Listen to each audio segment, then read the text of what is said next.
안녕하십니까. 4월 9일 뉴스캔 SNSTV 뉴스입니다.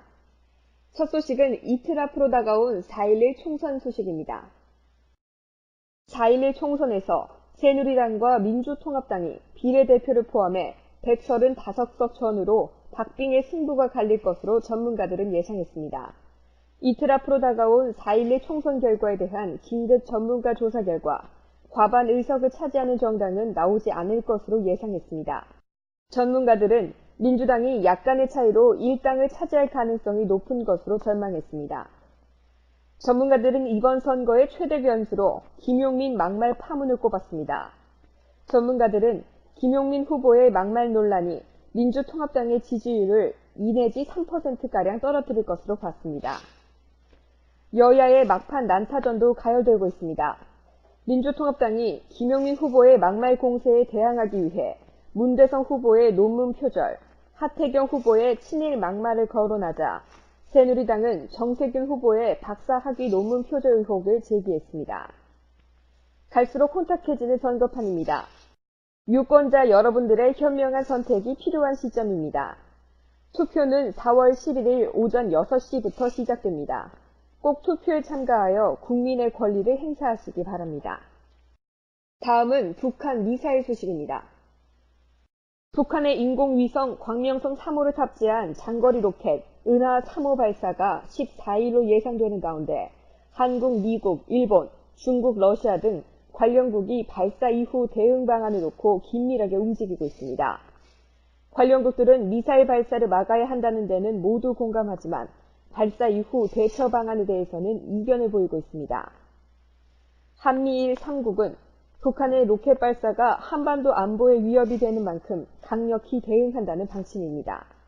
북한의 로켓 발사가 유엔 안전보장이사회 결의안 위반인 만큼 안보리 차원의 추가 제재를 추진한다는 방침이지만 중국과 러시아가 반대할 경우 어렵기 때문입니다.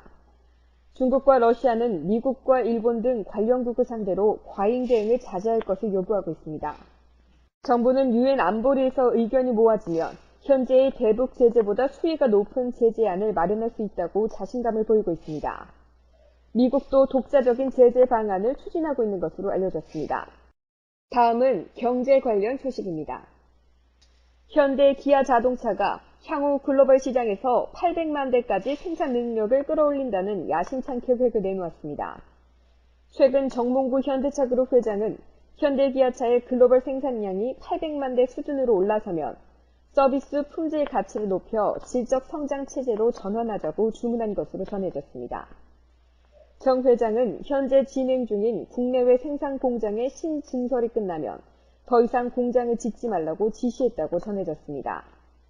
이는 글로벌 800만 대 생산 규모는 현대 기아차가 품질을 확보하면서 생산량을 최대치로 끌어올릴 수 있는 적정 수준으로 판단한 것으로 풀이됩니다.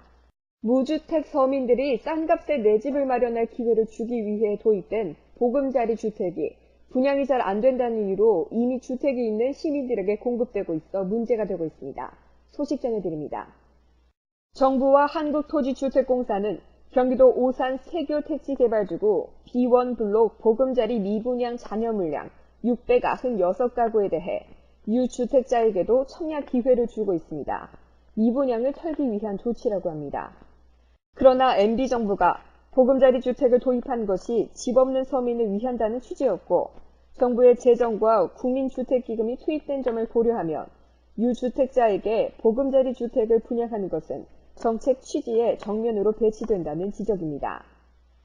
시민단체들도 보금자리 주택을 유주택자들에게 팔아치울 게 아니라 무주택자들의 매입 수요가 생길 때까지 공공임대주택으로 보유하는 것이 당초 취지에 부합한다며 보금자리 주택의 유주택자 분양을 중단하라고 주장하고 있습니다. 지난 1일 경기 수원시에서 발생한 20대 여성 살인 사건과 관련해 피해 여성의 유족이 국가를 상대로 손해배상 소송을 제기할 것으로 알려졌습니다. 소식 전해드립니다. 피해자 A씨의 친언니는 수사 과정에서도 경찰은 안일한 대응으로 일관했으며 심지어 탐문 수사도 하지 않은 채 순찰차에서 잠을 자기까지 했다고 주장했습니다. 유족들은 수원 중부경찰서는 수사가 진행 중이던 지난 6일에도 유족 앞에서 새로 부임한 서장의 취임식을 위해 꽃다발을 전했다며 울분을 토했습니다. 유족들은 몇몇 경찰들 때문에 선량한 경찰까지 욕하고 싶지는 않지만 잘못된 일은 반드시 바로잡아야 한다며 이 일이 제대로 해결되지 않으면 소송까지 생각하고 있다고 말했습니다. 현행 국가배상법에는 공무원이 직무를 집행하면서 고의나 과실로 법령을 위반해 다른 사람에게 손해를 가했을 경우 국가가 배상하도록 되어 있습니다.